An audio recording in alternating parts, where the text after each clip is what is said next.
more darker shade of green. Both of those communities have approved TMDLs. So what the estuaries report did was it studied the health of the estuary. And the health of the estuary was measured by certain indicator life, like eelgrass or certain marine life, which could be shellfish, scallops, for example, bay scallops. If they saw that there was impairment, which was measured by the loss of certain indicator organisms and high levels of nitrogen, they would establish a TMDL, and the TMDL becomes a goal by which estuary health will restore. If you can fall below that goal, then there is the theory that estuary health will restore, and marine life that is indicative of a healthy system will come back. So in 2018, on September 30th, if my memory is correct, we met in this exact room where Mass DEP proposed the draft TMDL for the Slocum River. The town of Dartmouth, through the Board of Health and the Environmental Affairs Coordinator, Michael O'Reilly, now retired, provided extensive comments, which you'll find on the Board of Health website, in response to the draft TMDL. We were concerned about the report because of the age of it and a number of things that happened during it and after it. So we'll get into that a little bit later.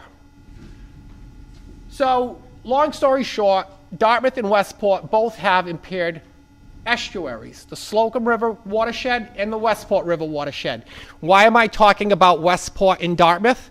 For full disclosure, I am a resident of Westport, and I am impacted by these regulations as a private citizen. But I'm not here to talk to you about Westport for that reason. I'm here to talk to you about Westport because there is vast area in Dartmouth that is the contributory watershed for the Westport River system. If you live on the east side of Faunce Corner Road, past Old Fall River Road, you're in the Slocum River watershed. If you live in the Enclave or High Hill Road, you're in the Westport River watershed. So a lot of people may not be aware of these proposed regulations because they're like, hey, I'm on High Hill Road. I'm nowhere near the Westport River. I'm nowhere near the Slocum River. But that is part of the watershed. So the proposed changes to address these impaired systems are in two parts, and they're best summarized by the first part being all septic systems in the impaired watershed have to upgrade to a best available nitrogen-reducing technology within 5 years. Now, if these regulations promulgate, let's say March 1st, does that mean the clock starts ticking from 5 years from there? No. There is a regulatory trigger mechanism in there that DEP may decide on March 1st of 2023 or March 1st of 2028 to designate those impaired watersheds as regulated natural resource areas. Once DEP serves the town with that and they become regulated natural resource areas, that's when the clock starts ticking. 5 years. A town can also select to go another route, which is called the Watershed Permit Regulations, 314 CMR 2100. Those regulations are a way in which the public and we are all being told is a way to spare residents of the bitterness of this upgrade. But that is not entirely true, and I'll get into that shortly.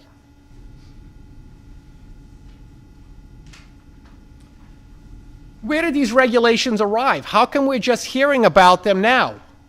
The town heard about these proposed regulations very vaguely around June. They told us, Mass DEP told us that they would meet with us later in the summer. They met with us and they gave us a little bit more, but not a whole lot. They gave us a sales pitch about how they would loan residents money and how there would be money to, saddle you all with debt to pay for this.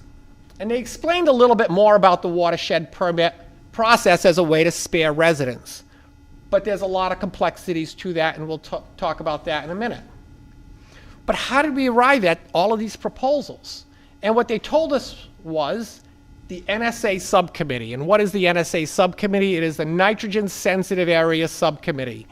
And that is the committee that looked at a uniform set of regulations throughout proposals throughout southeastern Mass, Cape Cod, and the islands to address these impaired watersheds. I asked who was on the NSA subcommittee, and I had a colleague ask as well. Oh, sorry.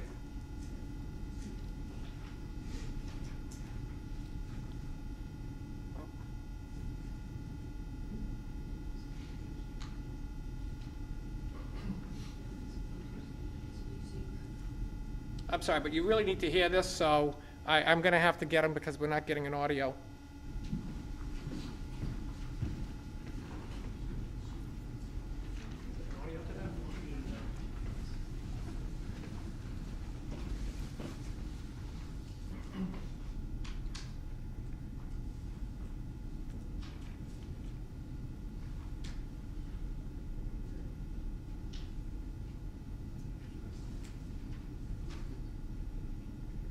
File local, but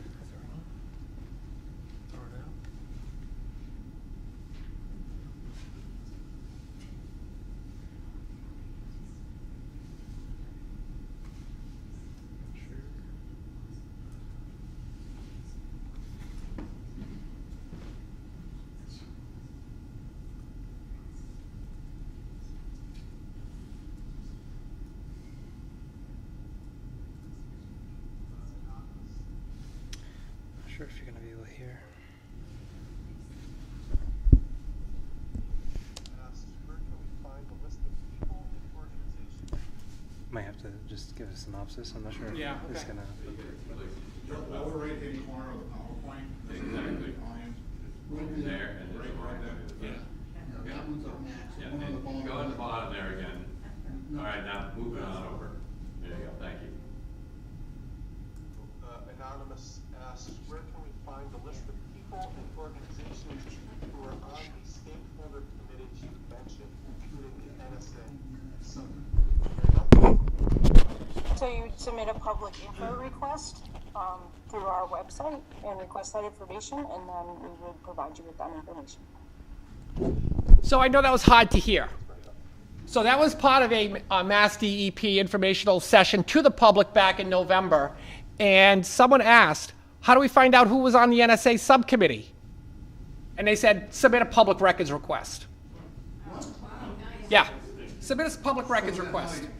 What's that? Yeah, hi. Well, it's disturbing behavior for a state agency. They're hiding.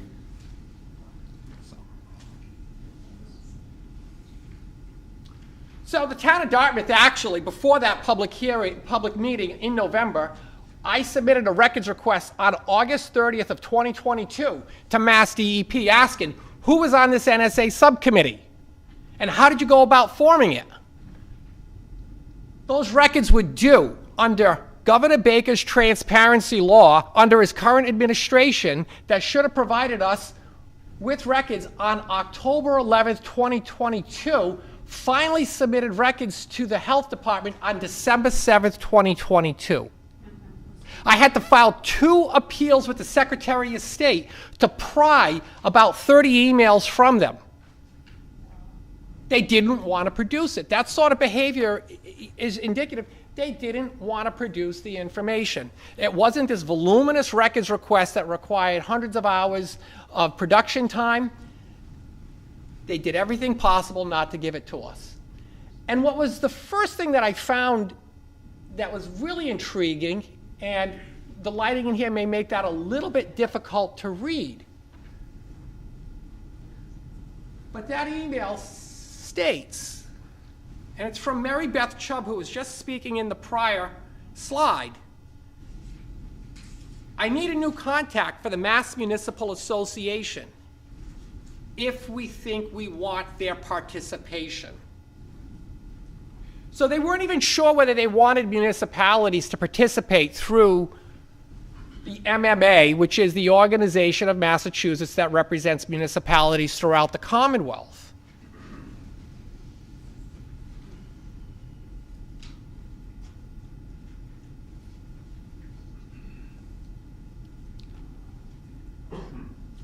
So, what did the NSA reveal? And all these slides, I know they're a little bit hard to read. They're going to be on our website tomorrow morning, and you'll be able to look at them all. If you saw the posting for tonight's meeting, you probably already saw that list. But that was the second most important piece of information from that records request. And what this record shows us is who was on the committee and what affiliate they had. There was no city or town on that list. It was heavily lopsided with environmental activist groups that have a one-sided vision to these regulations. We didn't have any municipality that has to juggle the complexities of municipal services like public health, public safety, general government, public works, public schools, so on and so forth. Not one municipal organization. I had asked before they released this, I said, who was on there from Southeastern Mass? And they said, well, you had 2 people from Buzzards Bay Coalition. Buzzards Bay Coalition is not a municipality. They had a lot of Mass DEP officials on there. They had some commercial real estate associations on there, 2 of them to be exact, Cape Cod Chamber of Commerce, the Cape Cod Commission, a couple large engineering firms that we ordinarily see doing large consultant work for municipalities or large development projects. But again, nobody from municipalities. The last thing I just want to kind of mention on this is that, there's one individual whose name is on this list who said, stop listening to the noise. And when he said that, what was meant is the people that are concerned about how these regulations are going to play out in their communities, how are they going to play out in their homes, how are they going to play out in their neighbors' homes, their families' homes, what does it mean for the overall fiscal health of the community? He was on that committee. He had his chance to formulate his recommendations to Mass DEP as he would like to see. And now he doesn't want you, when your time to speak to DEP, to talk. He's calling us all noise. So, shameful behavior by an NSA subcommittee member and shameful of Mass DEP. Chris, could you blow the PowerPoint up and get rid of the slides on the left so that everything's kind of blown up?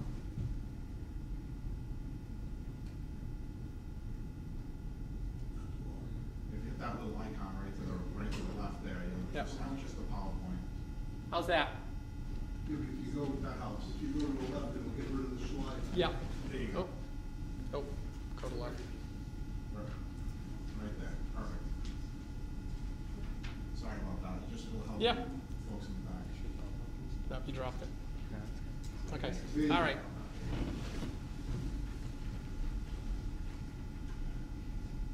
So, the committee made their recommendations. Mass DEP, through their commissioner, sent this letter out, which was the kickoff to these regulatory proposals. And in this letter, I highlighted a couple sections because he says, to ensure that timely actions are taken to restore and protect coastal estuaries that have been impacted by excessive nitrogen pollution. Now, as I mentioned earlier, Mass DEP sets minimum standards for state regulations for our septic systems.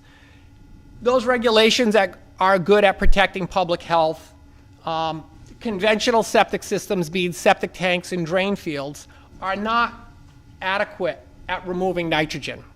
Nitrogen removal comes when you install these innovative alternative advanced treatment units. So the minimum requirements do not have that component in them. And now, on June 1st, Mass DEP is saying that we need to do this timely, we need to do this swiftly. And why that's important is that we've known about nitrogen as a source of pollution. We've known that septic systems And the conventional design and the minimum standards are poor at removing nitrogen. We've known about that for 25, 30 years. But DEP's been asleep at the wheel. So why do we have to do this in a timely manner? Well, it's well known by now, it's been spoken about enough, that Mass DEP is being sued by the Conservation Law Foundation, and that's what's triggering the timeliness of this. They want to hurry up and get this lawsuit dismissed if they hurry up and promulgate these regulations. So because they've been asleep for 2.5 to 3 decades, and now they want to do this in a timely manner to make their job easier, they want to punish everybody by throwing one of these two options: the 5-year mandate, or to get into the uncertainties of the watershed permit, which we'll talk about shortly. Elsewhere, he writes, this is not only an environmental problem if not addressed in a timely manner. He goes on to talk about the Cape Cod economy and a decline in fishing, shell fishing, and property values, and tourism. Now, I'm concerned because he has a greater concern for property values, apparently on the Cape, than the impacts that this is going to create here in southeastern Massachusetts. Because these regulations are going to first focus on Cape Cod. Because Cape Cod has what's called a 208 plan. And that's going to be, by these regs, they're going to focus on Cape Cod first. They're going to take their time getting to Westport and Dartmouth by designating them as natural resource areas. So in the meantime, we'll all live in this uncertainty as to when this day arrives, which way is the town going? And what does that do to prospective buyers of properties? Not, if I'm buying a property, which way is the town going? I don't know. Whenever DEP gets around to it. So I find it's really concerning that he's more concerned about Cape Cod than southeastern Mass, because he's strictly focused on Cape Cod. Now, I've been talking a little bit about these IA systems, and what's the problem with these IA systems is that you're all being told to put them in 5 years, put them all in once this trigger mechanism happens. But this is a DEP record that I've pulled and put onto this slide. And it says, with current technology, it appears that the use of IA systems alone would not meet the required nitrogen reductions to restore the health of the impacted Westport River watershed system. But you all have to do it. This is another DEP record. And what's interesting about this record is it says, in the first line, appropriate technologies do not yet exist. So we're rushing to create this regulation to require people, when the time comes that they decide to declare us, but the technologies don't even exist. Now this creates another problem in and of itself. How would you like to be the manufacturer of the product that meets DEP's IA system that I'll get into this in 1 second. So what is this system that they're striving for? They call this a best available nitrogen reducing technology. Well, what is the best available nitrogen reducing technology? It has the lowest effluential value of nitrogen discharge. Well, what is that? If I told you when you all go home, make sure you drive the lowest possible speed limit. Police officer can stop you for any speed you're going, because it's an arbitrary assignment. But if I tell you to drive 20 and you drive 25, you've exceeded it. So they haven't put a number into this definition in the proposed regulations. So they don't know what they want, and it doesn't even exist yet. But the problem becomes when they find that product, there'll be a degree of exclusivity to it. So you have to worry about price gouging because of the lack of competition in the field, or if there are two. The other thing is going to be the demand on this product also driving up costs, supply and demand. Now, again, I wish we had better audio, but I won't even frustrate by trying to play it. This is another situation where Mass DEP is talking about, you know, how can we fulfill this objective of all these systems being installed? Because it's not only the installation of them with the product. Maybe you can hear this. IA systems installed. Drew? You can't hear it. So,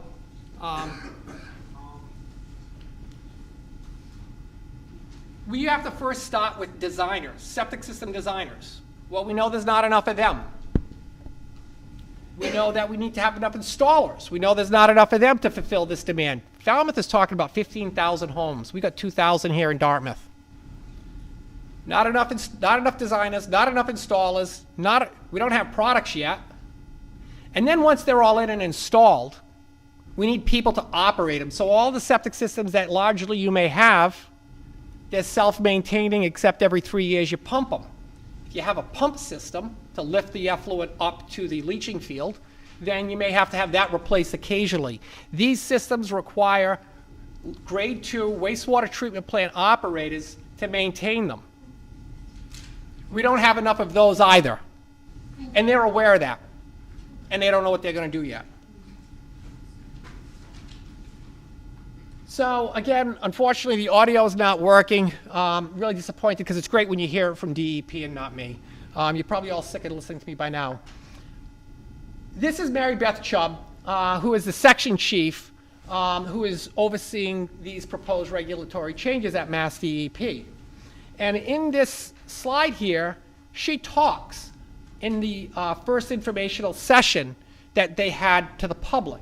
And she starts to talk about how can you spare the residents from the 5-year mandate through the watershed permit.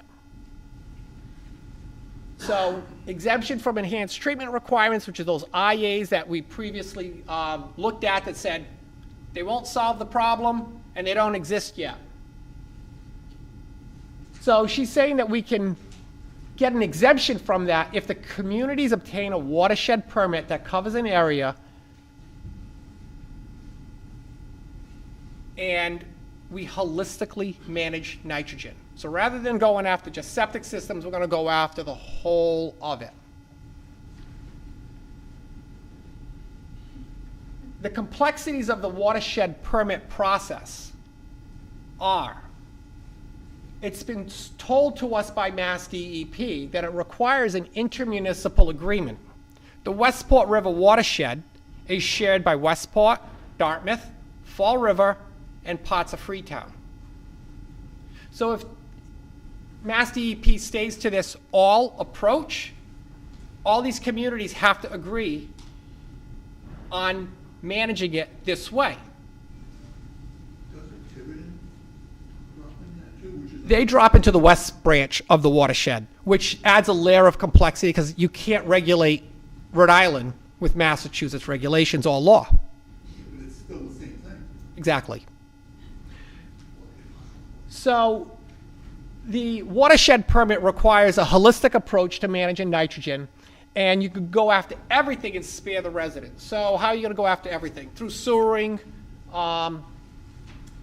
fertilizer, possibly some storm water, and those seem to be the big issues.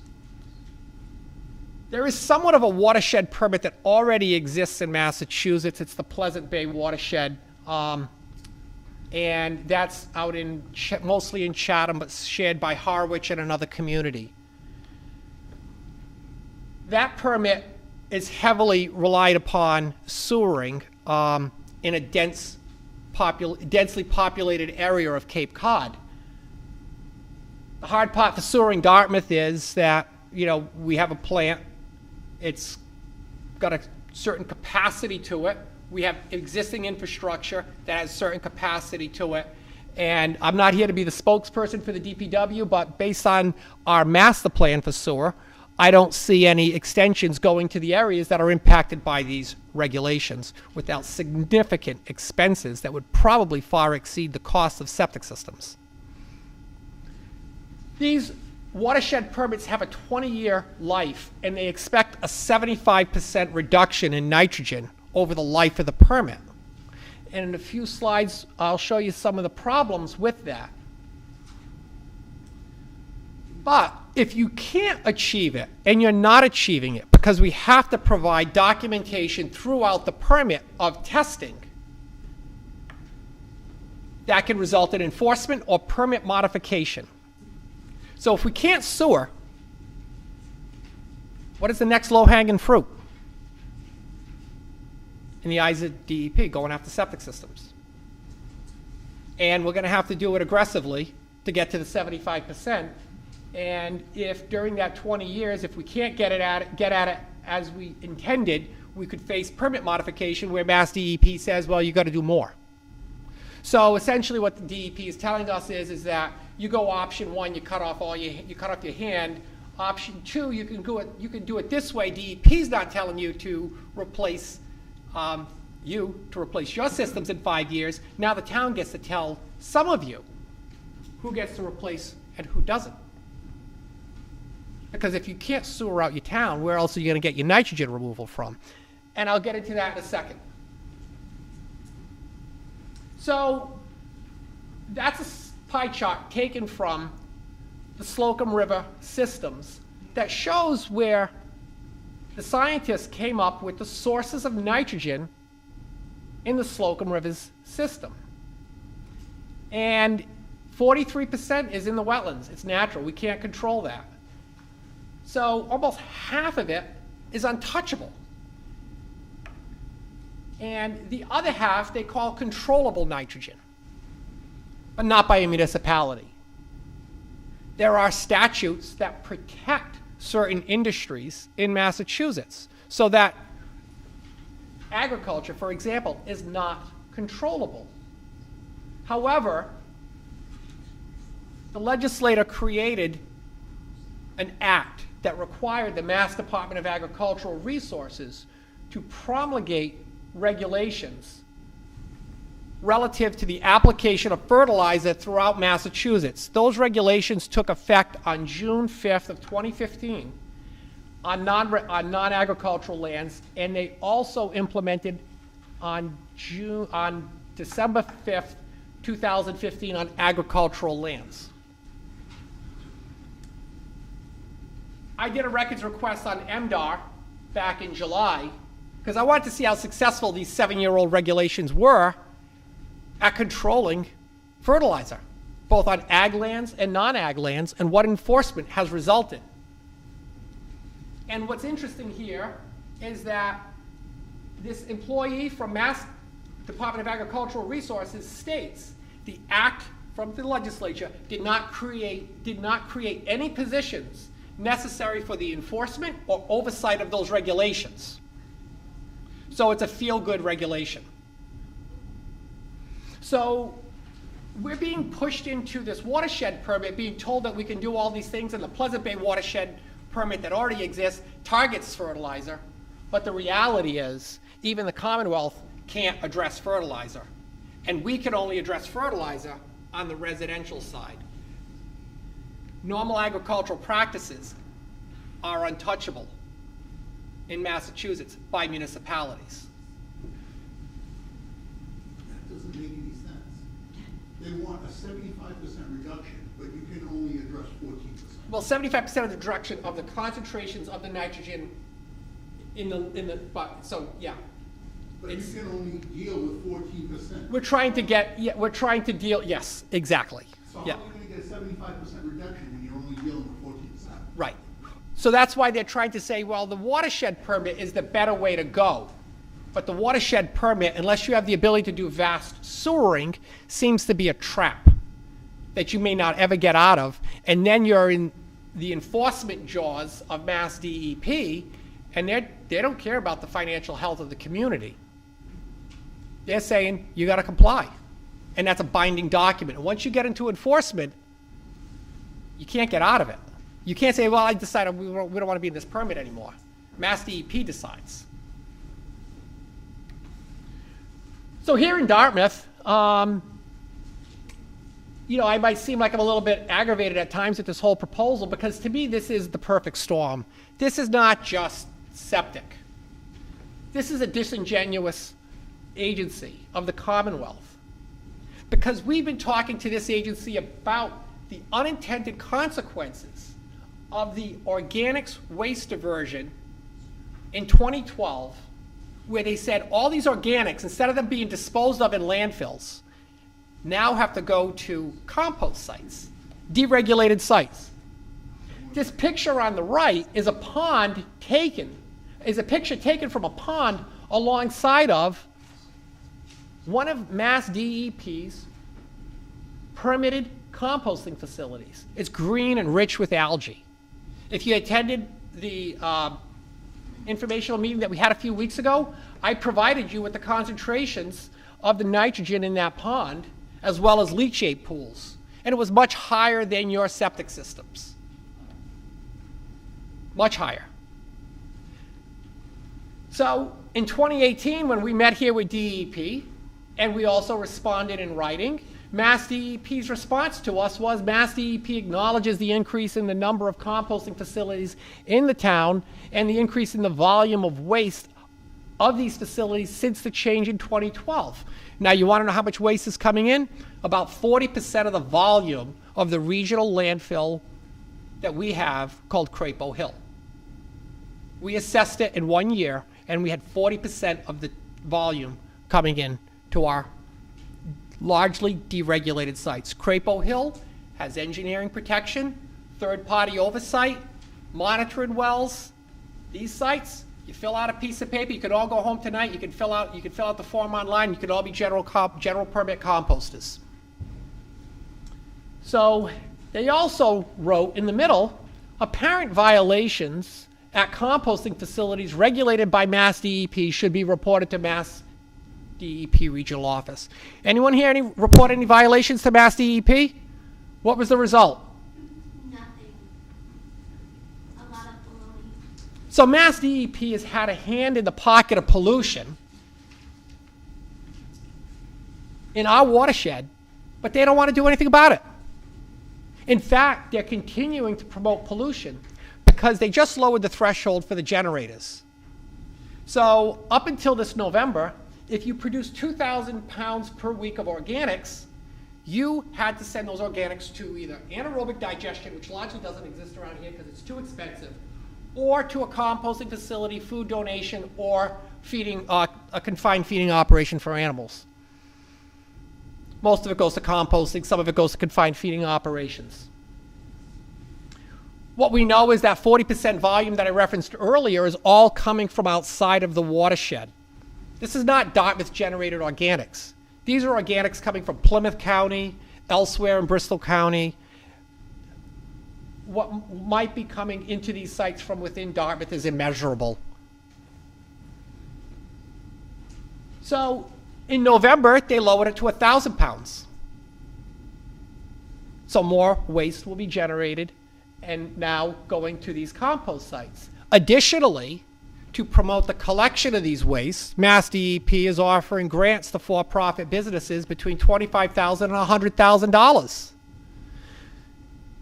So while they acknowledge above in 2018 that, there's a problem here, they continue to make it worse. They don't change their regulations to model that of Maryland, which has some common sense requirements to prevent the discharge of these nutrient-rich waters from the piles into the watershed. They make it more appealing. These places are profiting, and they don't have to do anything per these regulations. Under the watershed permit, these are separately regulated by the state, so we won't be able to touch them. So this is all falling on the back of you and the town, but those little pet projects like this, through Mass DEP and Mass DAR, will continue to operate as is. Chris, where did they enter into that pie chart? Where does what? What percentage do the compost pie? We don't know, because no one's quantified it yet. And what Mass DEP's response to that has been, we don't know, and that's going to be the town's obligation if you seek a watershed permit to figure it out and to figure out how you're going to manage that now too. Only as part of the wetlands, the 40% plus. Oh, you're talking about the wetlands, I'm sorry. Correct, yeah. Yeah. As far as the compost pylons of the wetlands. Mm-hmm. 40%. We actually tested that site. A septic tank effluent could be between 40 and 60 milligrams per liter for nitrogen. The pond was 90 milligrams per liter in one spot. The leachate piles were 3,900 milligrams per liter, and a little bit lower, but still in the thousands. So these sites have extraordinary potential.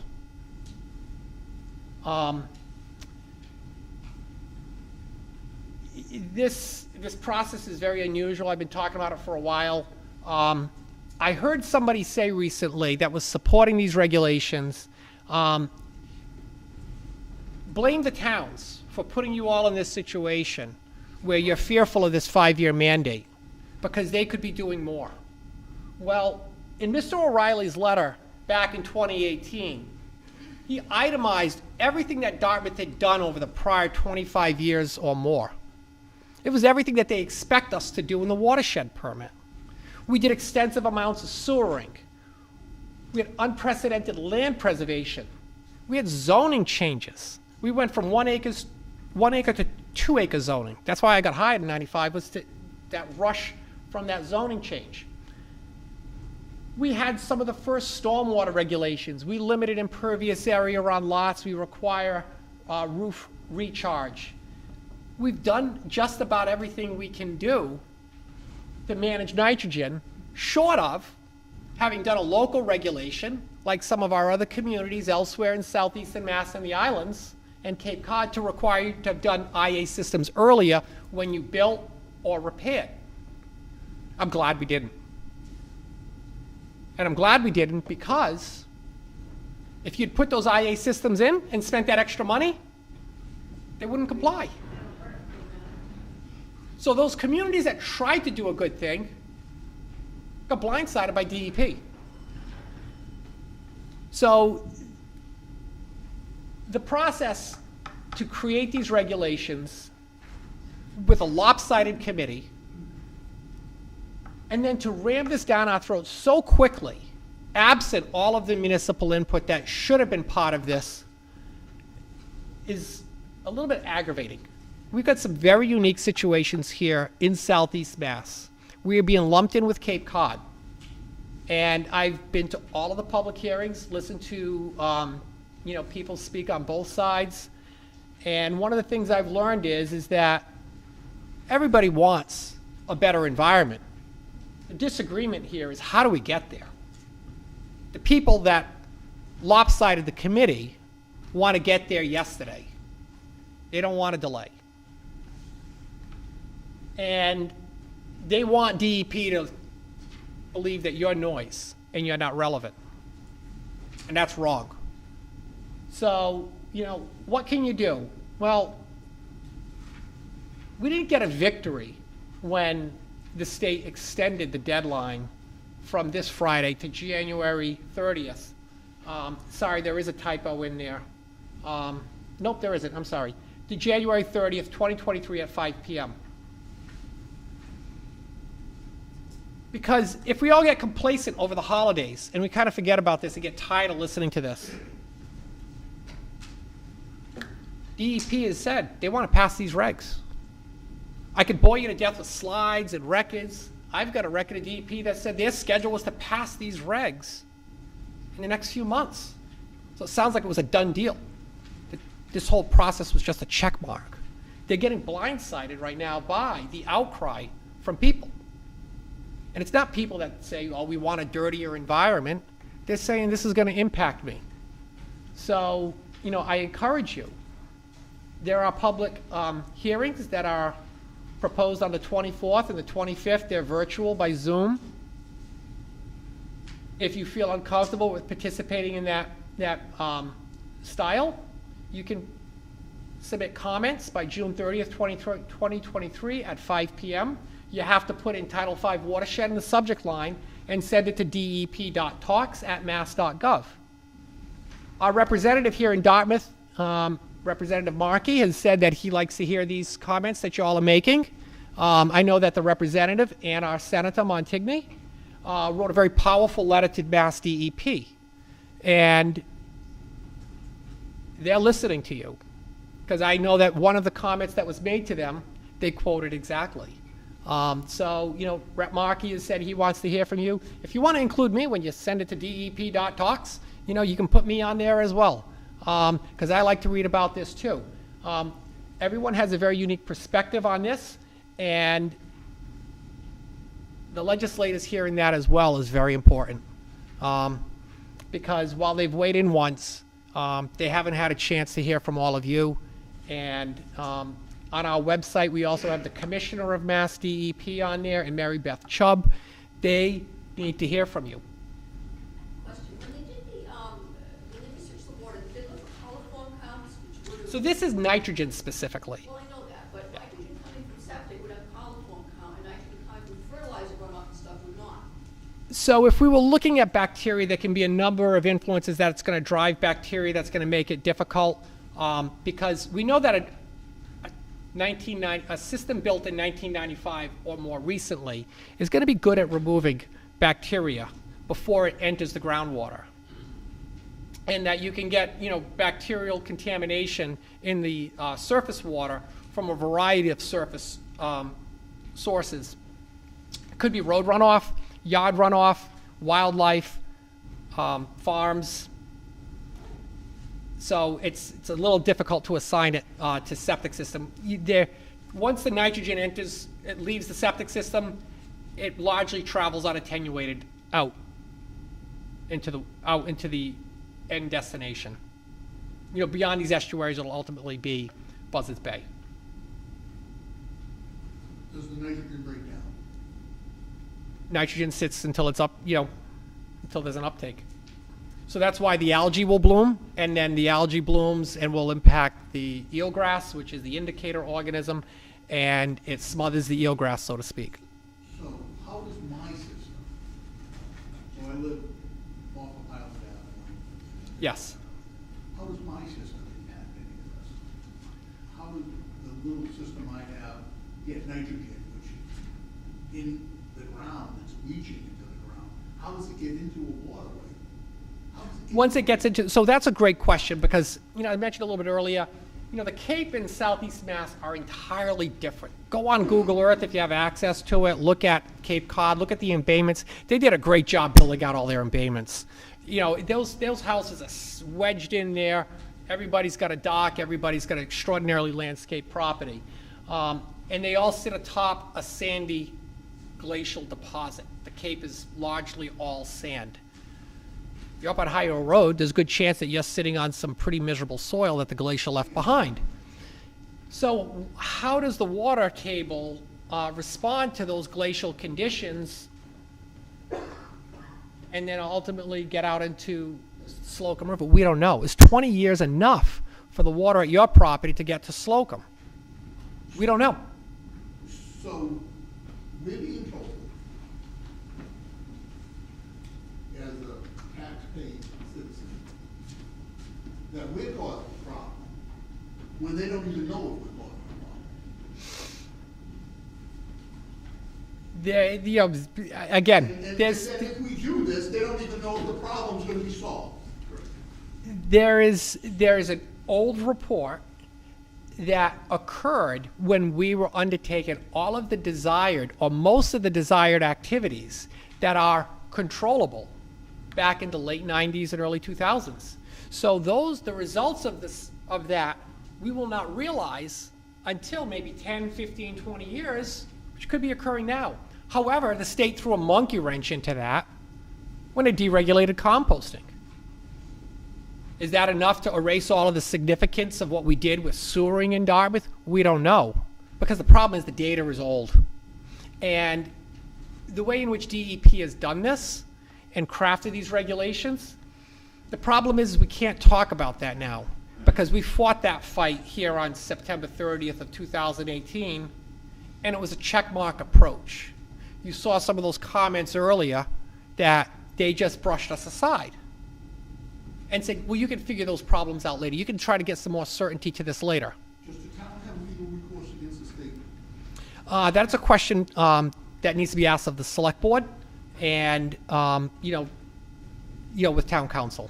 Because I'm sure there would be a lot of towns that would participate. I know Falmouth, I saw their town council at a public hearing with a lot of concern.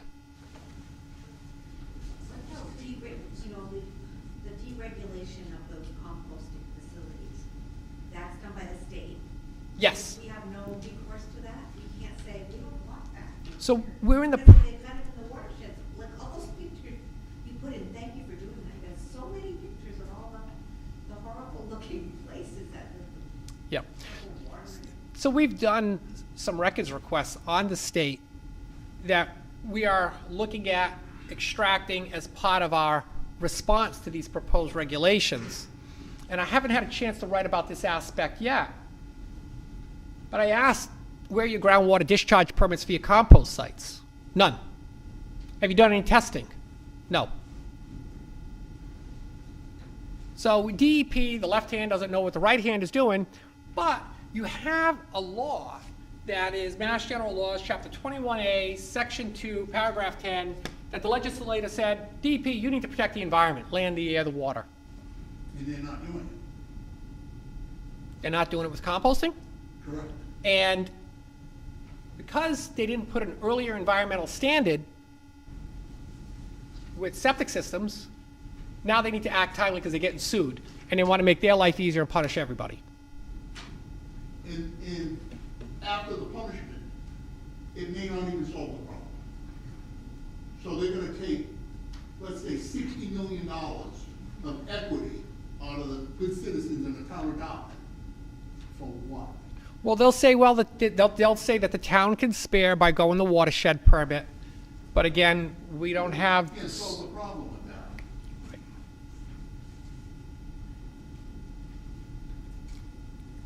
I'll get to you. You know, I just keep coming back to 22-year-old data. The report that I read online showed charts and tables that the latest table was 2010. All the data of the percentages on those pie charts is from 2000 to 2006. That's 14 to 22-year-old data. These data are not telling us anything about our baseline now. What has happened in Dartmouth since then? Most people have, if they've improved their septic system, yay, they've gone ahead and improved them. Other people have built newer systems, better systems. But still, you're saying that the nitrogen level, are you saying that the department, I know you're not saying, but is the DEP saying that those nitrogen levels haven't budged since 2006? That's something that we keep drilling down on, is that, the age of this, and unfortunately, because of the whole approval of the TMDL where they brushed us aside, this is not the venue for that right now. Because what they're doing is they're saying, I guess at a certain point when they try to create a natural resource area, we may be able to bring those arguments back up, but it's not a place I really feel comfortable with, because now you're trying to argue on the science, and probably challenging science in court is going to be a very interesting process as an appeal. I agree with you that this study is outdated, and when you have a community like Dartmouth that was very aggressive with trying to protect the watershed, because we have a groundwater protection district where we source our public drinking water from, and we have a vast area in town where we put regulations on it to protect it, that also protect the Slocum River, and that's all being ignored. I agree with you, and there's other aspects that, are disingenuous about this whole process. If you watch social media, you see, the spamming of the Town of Dartmouth website by the never-ending CSO discharges from the city of New Bedford at CSO number 3 along our shoreline in Clark's Cove. Yeah. But we're not focused on that. Yeah, That's 32 million gallons roughly in the first 5 months of fiscal year 23. So since July 1st, we know about 32 million gallons have discharged from there. There's no nitrogen associated with that discharge going into Buzzards Bay? It's raw sewage. So heavy rain overflow right into the. And we're focused on your septic system, but not that, or the composting. So it just seems to me that they've lumped in the South Coast with Cape Cod. Most of the studies are for Cape Cod. They don't have a lot of information and data collection for the South Coast. We're lumped in at the last minute. We need to look at how we can decouple from Cape Cod. All of these towns need to get together and decouple from Cape Cod. This needs additional study, we need more data, and we need to do it methodically. They're not thinking this out. They need to look at how we can implement this in a way that makes sense for the South Coast. And you hit the high nitrogen areas first, and you work your way back. But now, the way that this is being thrown on the septic tank owners, it's a blanket approach, and it's not acceptable. If the community wants this holistic approach, the overall approach, we're doing this in reverse. It has to start at the legislature. The legislature needs to decide if they want to give municipalities all of the control that's truly needed for the holistic approach. And it'll be interesting to see what comes from that, because you have to look at agriculture, composting, how are we going to really get down to the fertilizer? Maybe looking at 40Bs. You know, 40Bs, once it goes in, it's exempt. So we can't go and impose fertilizer restrictions on a 40B. As long as that's still affordable, that individual property is still exempt. Ma'am, so she was just before you, Mr. McCormick. In any way, that magical word, that natural resources area, I know the Westport River is not one yet. I don't think the Slogan River is either. Is there any way to get out of that designation so we don't have to abide by this stuff? Because apparently that's like a magic pie in the sky term, and we haven't reached that status yet. Can we not go there? I mean, how can we get out of that term, that natural resources area, where that triggers all of this? Well, first, I think by making your voice heard. They need to know. Elected officials need to know. Then, if this passes as it promulgates, then our next fight's going to be waiting for this notice to come from Mass DEP that we're going to declare you a natural resource area so that these regs will now engage. There is a hearing process for that. There's an appeal process for that. But like I said earlier, I'm a little worried about being in that arena because it's going to be difficult because the TMDL document is approved by the EPA. There must be a set of criteria before you are one of the natural resource areas, right? You have to meet some kind of criteria. Yes, which is really burdensome, and yes, yep.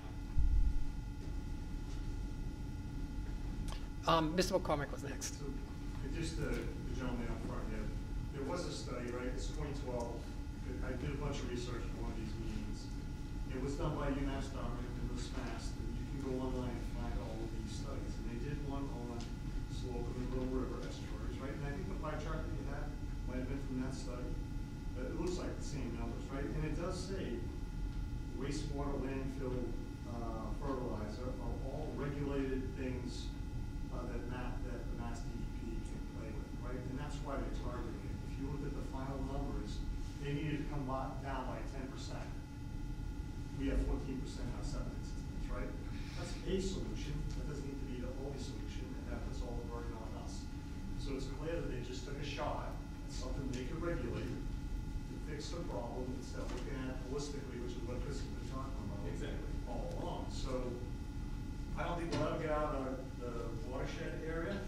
It's kind of obvious that we're in the watershed area because we dump water into the rivers into the bay. So that's going to be hard to get out of. It would be interesting.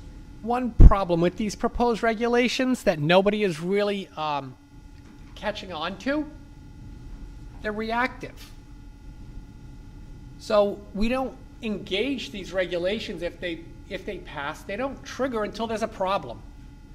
So our Little River watershed has a TMDL that shows that it's fine. So the people in the Slocum watershed will have to be doing something. We can continue installing conventional type systems that Mass DEP acknowledges are not protective of that watershed, and we can continue to do it until there's a problem. And then once there's a problem, then the regulations will trigger. Doesn't it make sense to create a proactive rather than reactive set of regulations? And say, listen, maybe from this point forward, we have to do something with all new installs. But again, you know, it's no longer a secret. Mass DEP is just doing this as a response to the lawsuit and nothing else. And there's a gentleman in the back. Thanks, Chris. John Souza, Fisher Road. I be remiss without saying, Chris, thank you for sounding the alarm bells on this. And I know you've been working tirelessly for a long time on this, informing our elected officials and in public. And I really appreciate that.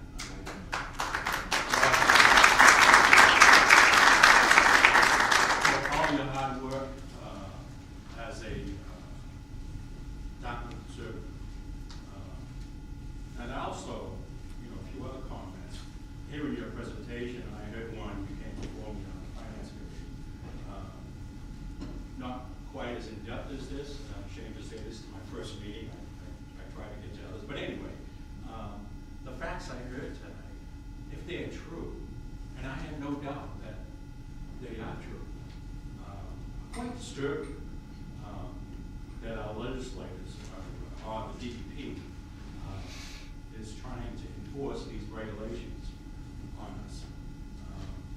Your slide, I think, is pertinent that what can we do is contact our elected officials. That's critical. You know, we as citizens can, and I think we can write letters to the DEP, and I think we should. But I think the most important thing, and I was happy to see that a select board have recently taken a position on this. A select board have reached out to us, state legislators, Chris Markey and Senator Montigny, and that they've taken a position and they've said, and you referred to those letters to the DEP.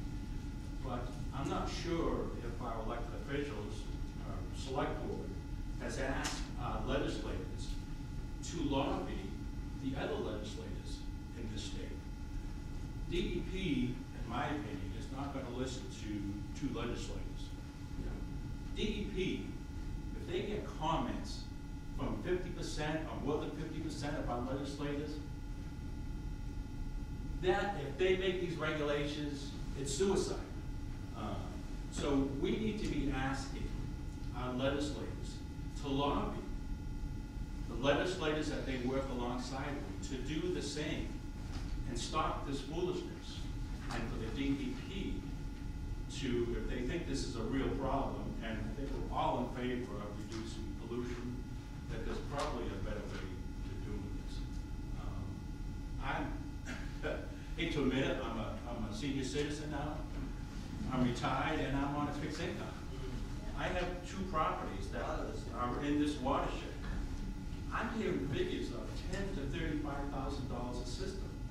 I can't afford that. Even with an interest-free loan, I still got to come up with maybe $70,000. And to hear you talk about, and it's all true, we all know that there's not enough installers, there's not enough engineers. How much? That's today's price. What's it going to be 3 or 4 or 5 years from now when they impose this? What's that price going to be? I can't do it. And it's not only the cost up front, but it's an added cost to the individual homeowner forever, because there's electrical costs with these systems, and it's part of my 16-page letter with 27 exhibits, and I'm still working on it. DEP says, yeah, these are very energy-intensive systems. So you've got the operation and maintenance by a Class 2 wastewater treatment plant operator that you have to pay for every year, plus the electricity. So on top of the debt that they say that, you know, we'll give you interest-free loans or low-interest loans to pay for this, you're going to have added debt just to be able to run it. And, you know, I heard at the first public hearing that I attended, A gentleman said, I'm sick of hearing about elders not being able to afford it. They can get a reverse mortgage. And wow. And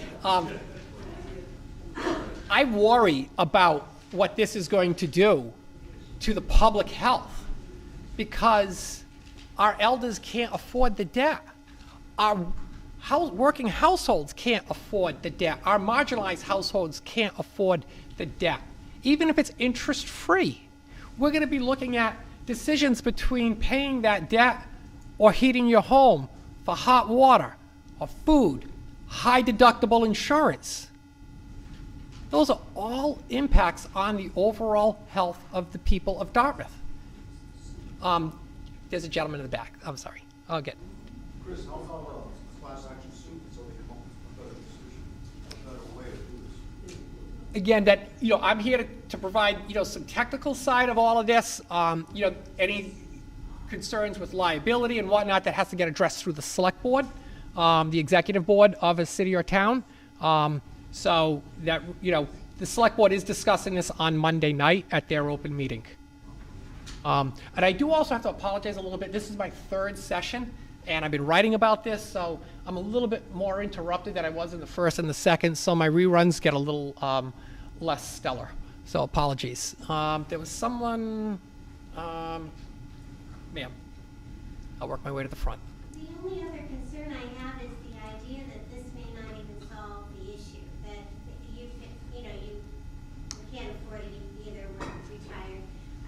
This IA system you're saying isn't as effective as it needs to be. There is no system that exists currently. Was that what I heard you say? That's what I read from their records, yes. They want us to buy something to solve a problem, but it's a thing that doesn't solve the problem. They want us to buy something that doesn't exist. It does exist. These systems do exist. Yeah. I built them. I did the town of Dartmouth. I was involved also in the engineering design of a large 100 MGD facility, Fields Point, total nitrogen removal. Done with basically anoxic zones after oxic zones. There's recirculation pumps and special bacteria that will do this. The problem is it's very complex, and these systems do need electrical energy. And you're not going to have a system that's below grade to do this. You have to have access. So they are asking for the septic tank owners something that I think is a blanket approach that doesn't effectively handle the bulk of the nitrogen. It's not studied enough as far as where the bulk of the nitrogen comes from. At the end of the day, it might be just the houses along the riverbanks or the estuaries that are impacting it the most. But when you look at the total nitrogen coming off of compost piles, it's significant. If you look at the treatment plants, and it's a trickling filter plant, right, Chris, for the town of Dartmouth? Mr. Barber's in the back of the room. He can speak more. Removal plant. So you need these anoxic zones for basically the removal of, say, total nitrogen by extracting oxygen from the nitrate, and then you release nitrogen gas. So, this needs to be done in a methodical, well thought out approach, and there's not enough data to support the approach. That's why I think we've got to take like 10 steps back and take a look at an implementation process that makes sense. You're just throwing this out on the septic tank owners on a blanket approach. It doesn't make any sense.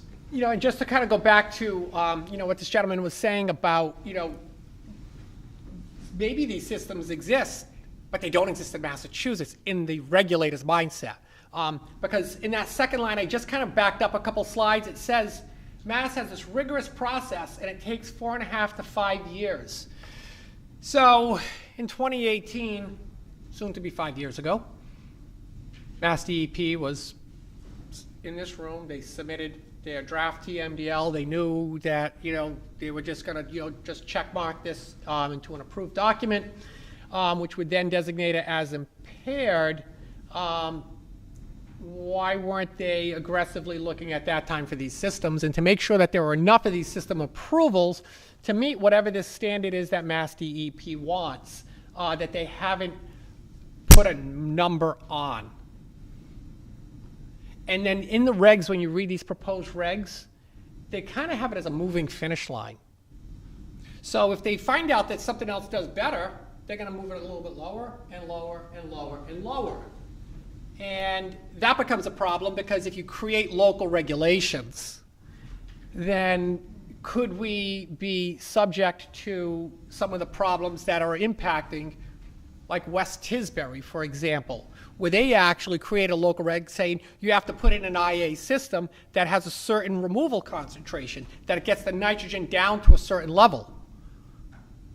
So this is a completely arbitrary and capricious regulation, just based on the best available nitrogen-reducing technology, because it lacks a metric.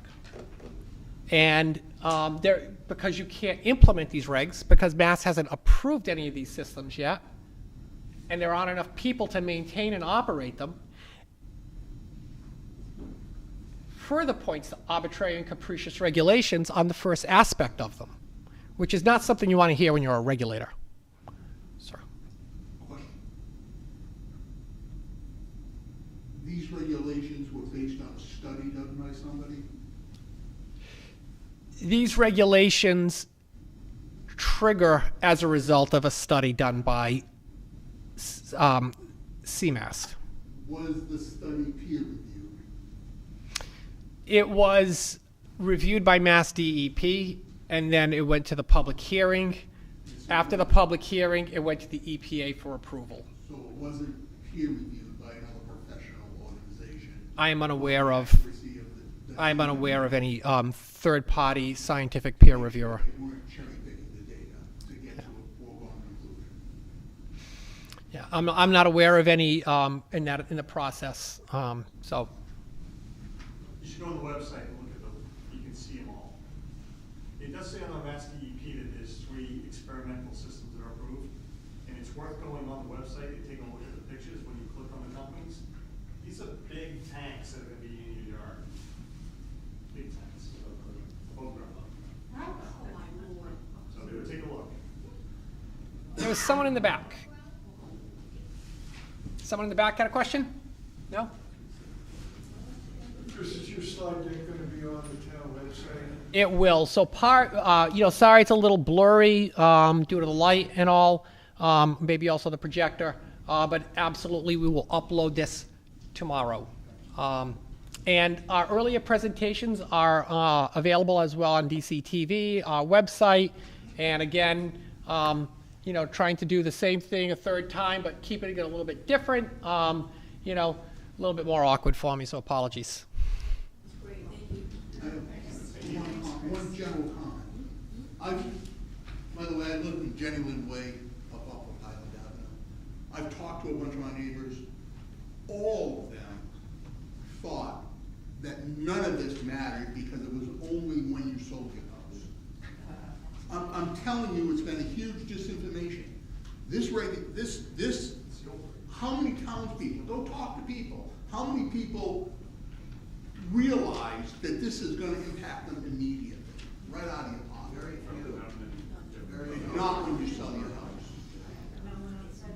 Chris, would it make more sense, rather than individual letters, that have a petition that were drafted by an expert that cited all of the areas that you're talking about that caused this, that suggest that this is not a valid or reasonable proposal, and then have that signed by so many people that were willing, in other words, one particular petition rather than, or in addition to individual letters, shall I say? Yeah, from a strategic standpoint of trying to attack the study, I don't think we have any merits on that.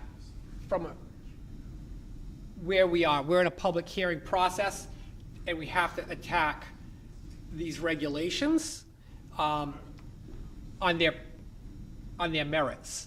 And it's only when you get to this, the natural resource area designation that perhaps some arguments may be able to arise at that time.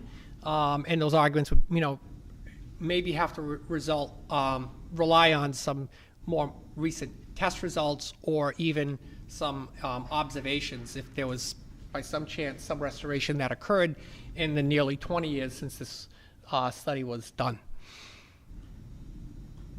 So in the absence of any pushback on this, what's the timeline for implementation? So there is pushback that can happen because, one of the things that, you can do is email DEP, make sure officials, and I'm saying, you know what, spread the wealth around. If you email Mr. Markey and any other elected officials, you can email me too. I like to hear people's input. Not every, CC is easy. So, I hear other people's input. It might formulate, differences of opinions, changes of opinion. But DEP and officials need to hear from all of you if you're concerned. If you rely on someone else, we're in trouble. The only reason why we got this extension is because DEP is getting a lot of pushback, and they're realizing that, this is pretty fatal with how fast they're pushing this, with how clandestine they've been, and the lack of transparency on this. And if you feel as though that Mass DEP's secrecy about this whole process is disturbing, that really needs to be emphasized. If you're concerned that the foot soldiers of this, you and the municipalities who are going to bear the brunt of all this, either as the taxpayer, the homeowner who faces option one, or the taxpayer who faces the uncertainty and the liability on the tax base of option two, who could also get one of these IA requirements on them by the town, make that concern known. DEP needs to hear about that. They needed to have municipalities at the table, and they didn't. So if you rely on everybody else, it can be just an email, couple sentences, couple paragraphs. What do you expect from Massachusetts in its service to you to protect the environment, but also come up with a reasonable set of regulations by which we protect the environment? Are you in talks with your counterparts in other South Coast towns? I have been. For many, I was talking to actually one today on the other side of Mount Hope Bay. That isn't even being looked at, that has estuaries within it, which is kind of weird how the MEP is looking at a very targeted area of estuaries in this low tidal flushing zone. They haven't even looked on the other side of Mount Hope Bay. They haven't looked at Clark's Cove yet. It's just interesting to see how they've been selective with this.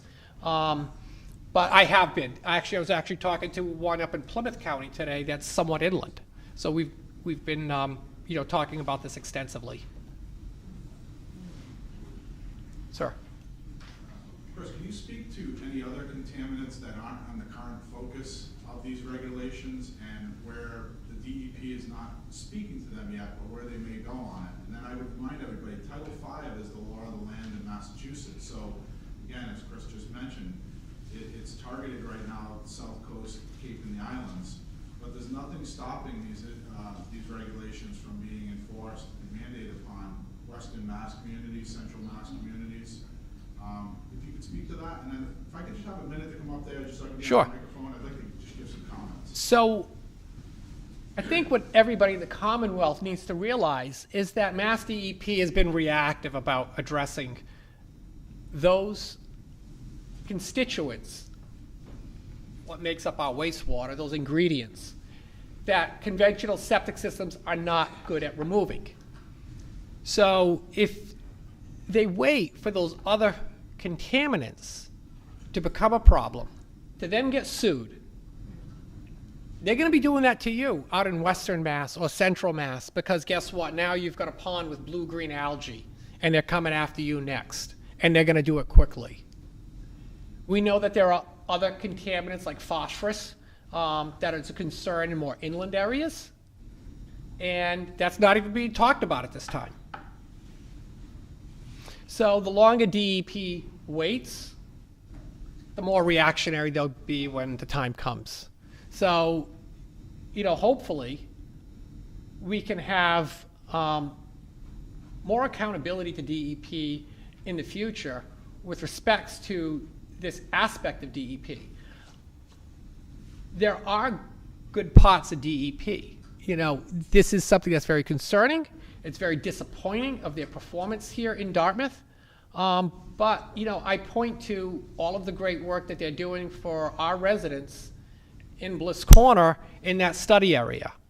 They're doing an extraordinary job. So don't let, all of this frustration that's occurring as a result of a dilatory wastewater section and them not merging and saying, wait a second here, we got to deal with the solid waste on this with the deregulation of composting and its impacts on groundwater.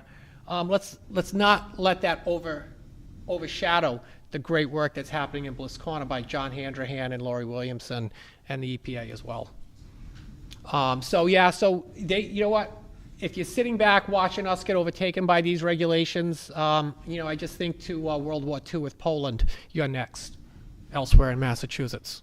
So, you want to address? Sure. Thank you. Just want to make sure you hear me. My name's Chris Fay. I'm a resident of Dartmouth. I'm also a licensed professional civil engineer by trade. I've got an educational background on environmental engineering with a concentration in hydrology and water resources, along with geotechnical engineering. That's the science of soils, also groundwater flow. So that background that I have gives me a little bit of a unique experience and insight into what's going on here, but 99% of the public just doesn't have that knowledge. And therein lies the problem with how accelerated this process has been. And it's deeply concerning as an engineer and also as a taxpayer of the Commonwealth. My expertise actually is in the transportation arena for civil engineering, so have the education on that side of stuff that I've talked about, but the regulatory process is a component of civil engineering as well as local governments, and this process has been really deeply, deeply flawed. I want to thank Chris again. He's been the tip of the spear in town here, raising awareness of this, working with our other local leaders. It's important. This is a issue that affects us all. There hasn't been one comment that I've heard at the public hearings that I've attended where anyone is against clean water. We all want clean water, we deserve clean water, and so do future generations. However, we've got a long way to go in terms of increasing awareness of this critical and time-sensitive issue, and we absolutely need an engaged public throughout Massachusetts, especially here in town. We really need folks to step up, engage on this, send your comments in, keep educating yourself on this topic, call the Board of Health if you need information. If you're not even from Dartmouth, you may have some folks here that aren't from Dartmouth because this was opened up to neighboring communities as well. Reach out to your public officials, understand what the position is of your town. I encourage you to copy the entire Massachusetts legislature, not just our local delegation. I'm preparing a list right now, going through the Mass Senate and representatives to collate a list that can be copied and pasted into emails. And I'll share that with the Board of Health. I'm not on Facebook or anything like that, so getting that information out, I'm going to hopefully work with the town to help other residents with that. Just bear with me a couple more minutes here. So Dartmouth and other affected Massachusetts communities on the South Coast were clearly not given a seat at the table. And this has been a very non-transparent process that lacks any stakeholder engagement on the municipal level. That's important. We rely on our municipal leaders to govern. That's just not how government and government agencies should work. In fact, that's a prime example of government at its worst. It's operating in a vacuum, and it's not giving the public or its elected representatives or appointed representatives the proper opportunity to voice their concerns for local citizens. We need more time as a community to raise awareness of this issue. We've got a packed house here. There's only about 35, 40 people. We've had similar turnout at the previous two public hearings that have held in town, and I know we have folks tuning in from DCTV. But I'll tell you, I've called on at the previous public comment period that I attended down in Barnstable with others. I've called on Mass DEP to pause this process for several months, not 5 to 6 weeks. Keep the public comment period open so citizens can be engaged in a timely manner. The time extension granted by DEP for public comment has been disingenuous as it relates to the overall process.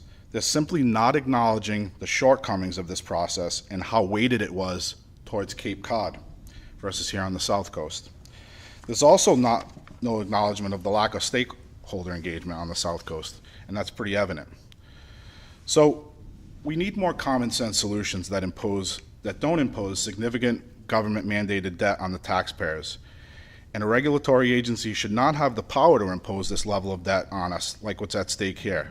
There should be a legislative component so our elected leaders can speak on our behalf. The timing of these critical public hearings is also suspect. These studies have been going on for a long time, and this has been debated down the Cape. When I was in college over 20 years ago, I remember this being almost like a case study in the wastewater design class I had, talking about Cape Cod and some of the pollution. This is not news to them, but it is news to the South Coast. Therein lies the problem.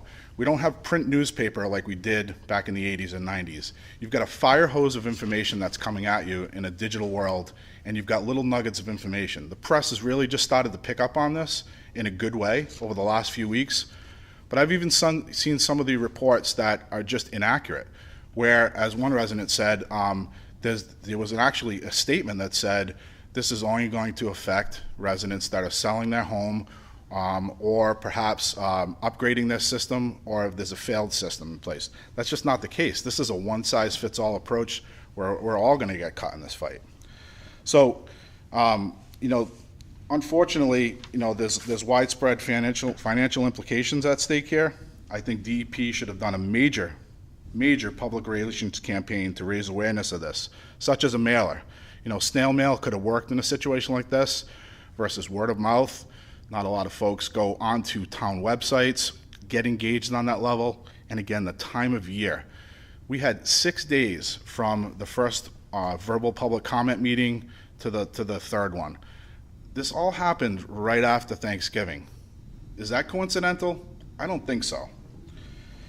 So, these changes are also being proposed when we have a once-in-a-generation inflation issue.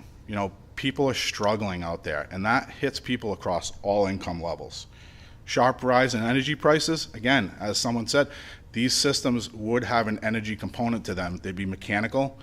They would require a lot of upkeep, and as well as that reoccurring cost for energy on them. To add more to the current burden that citizens are facing right now, I find that personally to be unacceptable. Cape Cod is a lot different than us.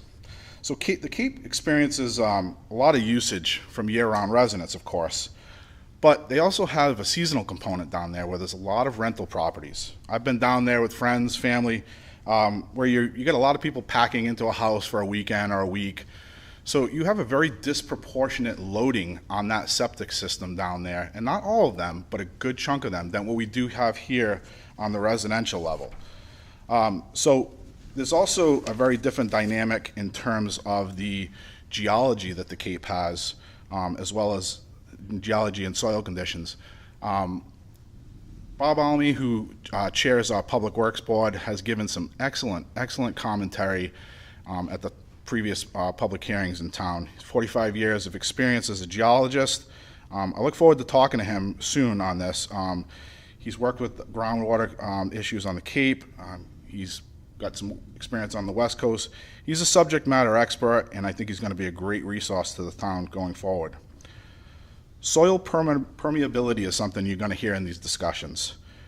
Easily said, that's a technical term for the soil's ability to transmit groundwater. So down the Cape, it's generally very sandy.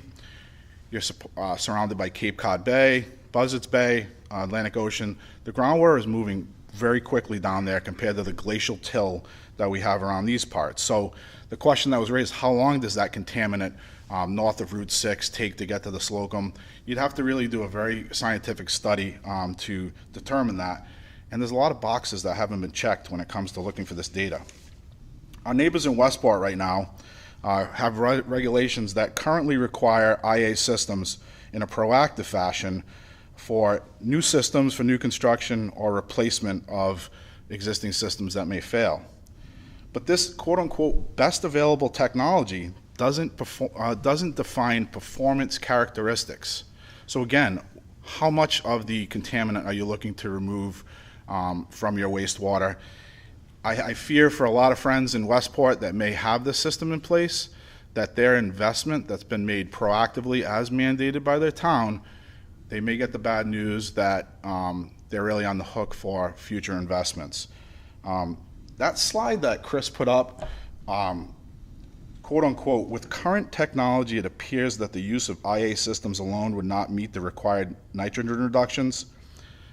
That floors me as an engineer, and it really should floor anyone. To have the investment go out there and not know that you're going to get the return on it, I really have a difficult time believing that a regulatory agency would make such an ambiguous statement. That's not what we do in engineering. That's not what we do in the sciences. That's bogus in my eyes.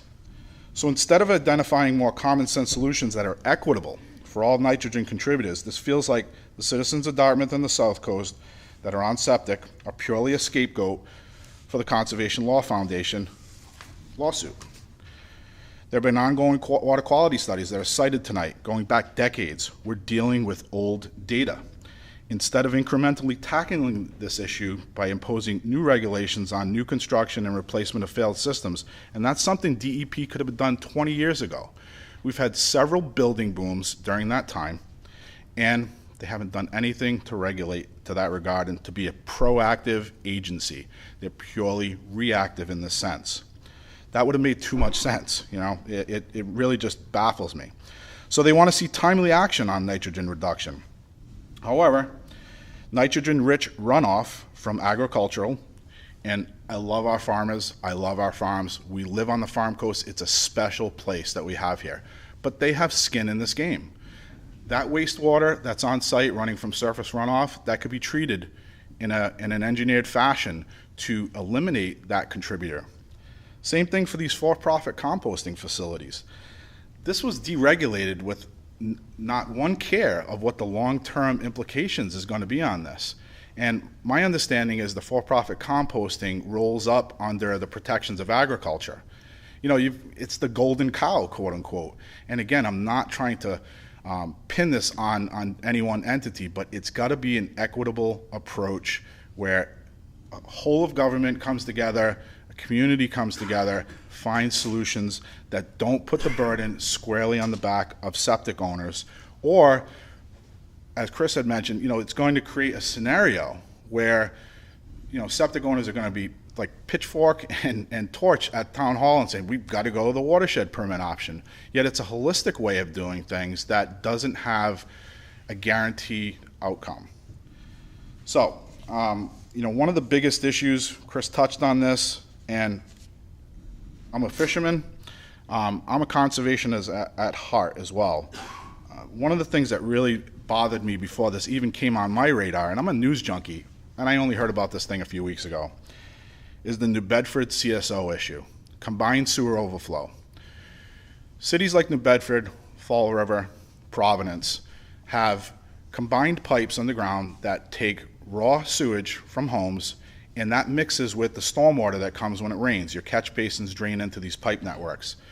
More modern designs separate those two flows so that sewage just can go into its own pipe, and then you've got stormwater, and that can be treated as well. During our first verbal public comment meeting on the 30th of November, we had a rain event. It was about 3/4 of an inch of rain. We had 920,000 gallons of CSO discharge into Clark's Cove. You've probably seen Dartmouth Today articles that have talked about the shellfish beds shut down and whatnot. I go fishing out of Paden, and you know, I bring dinner home for my family from my catch out there. There's times where I've got to go to different ports or go to Rhode Island to fish or whatever, because I don't want to be fishing right outside where there's just 920,000 gallons. Last week it was 1.4 million gallons of CSO discharge. This is one pipe. There's many of them. They're throughout New Bedford Harbor. They're impacting the Acushnet area. It's disgusting, you know, and they're on a consent decree. They're under some kind of a permit where long-term there's no solution. Fall River, they were mandated to put in basically a large labyrinth of underground tunnels, of which this combined stormwater and sewage can be set into this tunnel system, and then they can treat it at the plant in the fashion that the plant can handle it in a capacity. So if the plant can only do 1,000 gallons an hour, and that's a very low number, but you've got 2,000 gallons coming on the pipeline, that other 1,000 gallons, that's going right into the bay in New Bedford right now. In a place like Fall River and Providence, these are massive $100+ million investments. That combined flow is stored underground, and then it's brought into the plant at the rate in which it can treat it. You know, it's crazy that in this day and age that we have a major city alongside of Dartmouth that is just allowed to keep going on, yet they have no skin in this game. Let's pin it on the septic owner and all these other things that you see in the pie chart for our nitrogen contributors. So, local impacts here in town, I'm in Fire District 2. Fire District 2 headquarters had underseen a lot of upgrades over the last several years. That's on septic. So my understanding is that that would be right in the crosshairs in terms of needing upgrades on it. Everyone in the fire district would be sharing that burden. I think we might even have a library in town that has that as well.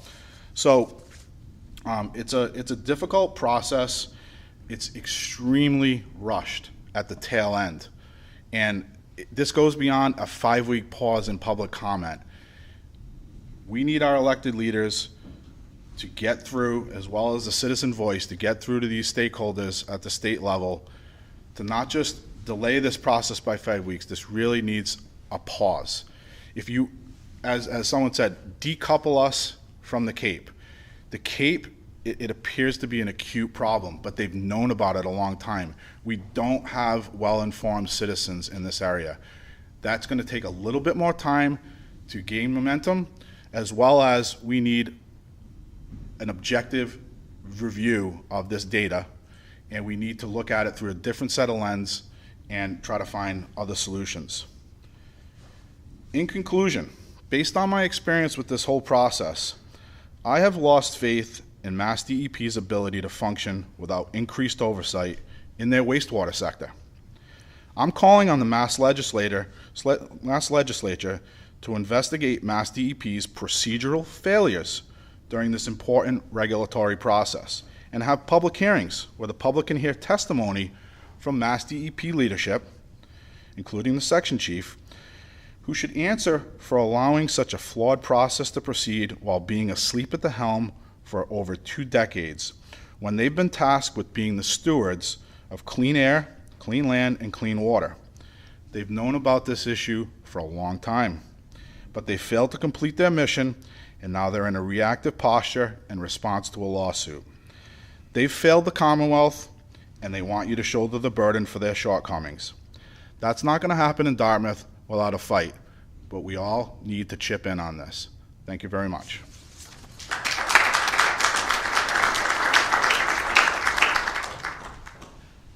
Thank you. So you might have heard a lot of comments from me about concerns about either process. That's what we do here in Dartmouth. We don't just look at things ahead to say this is what we want to do and not think about the unintended consequences, but that's what DEP is doing. So please do not take any of these comments to mean that this is way, it seems like he's favoring this way or that way over the other. If these regulations promulgate, these will be decisions that are made ultimately by your elected officials. And elected officials at this time, local elected officials, we don't know when they're going to designate us as a natural resource area. So to talk about it now as to what the town may want to do is premature, because if it takes us 5 years, you could have a different executive board. And one board cannot bind another board, because you can't say, hey, select board or Board of Health and select board, that other board 5 years ago said that they were interested in going this way. We don't know what the composition of our elected officials will be when the time may come if these regulations pass. So we want to make sure that everyone is fully aware of the consequences that are not intended by these regulations that will be borne on the backs of the people and the town. We will be providing a exhaustive comment letter that we will be releasing in early January for everyone to see. We may end up doing another comment letter following their January 17th informational sessions, depending upon how they decide to sell this proposal to you all. Because I am confident that what I put in writing, I'm basing it off of fact and our internal discussions. And you can approach me and find me anytime right here in the town hall, 8:30 to 4:30, Monday through Friday, unless by some chance I was off. Go find them. So they don't want to deliver their records. They don't want to allow us to participate. So now is your time to make your voice heard. And I want to just thank everyone. If there's any other questions, I'm happy to answer them. If you want to talk to me one-on-one, happy to stay behind. But, thank you for coming out. Thank you for your interest in this. And please don't let this, fade away. Keep up the interest. We have, a long time between now and the 30th. Talk to your friends, talk to your neighbors, talk to your family members, talk to people in other areas that think they're fine. Because like I said, hey, phosphorus is a bigger problem inland, and they may be coming after you next when they get sued for not doing their job. Thank you.